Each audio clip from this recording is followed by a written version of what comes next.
बिस्मिल्लाहिर्रहमानिर्रहीम, अस्सलाम वालेकुम। आज हम बना रहे हैं सुपरा स्मूदी ड्रिंक।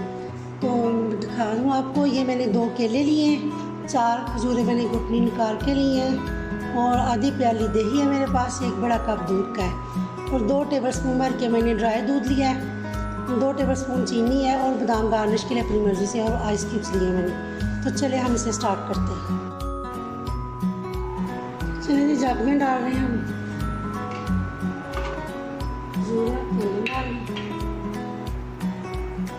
देखिए अभी प्याली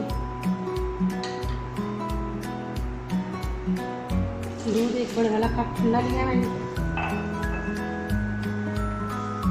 चीनी,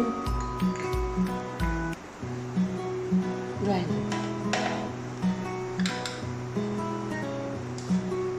अब हम इसे अच्छे से ब्लेंड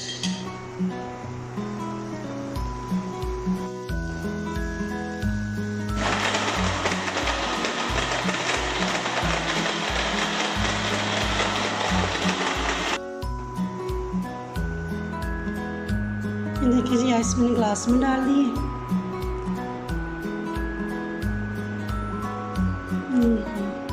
सर्व करेंगे, बहुत ही मज़े की बनती है, हेल्दी भी है, बच्चों के लिए भी अच्छी है, बड़ों के लिए भी। ये कटे हुए बादाम से मैं गार्निश करूँगी, ज़रूर ट्राई कीजिएगा। पसंद आए तो वीडियो को लाइक और शेयर कर दीजिएगा। दुआ में याद रखिएगा, अपना बहुत ख्याल रखिएगा। अल्लाह हाफिज़।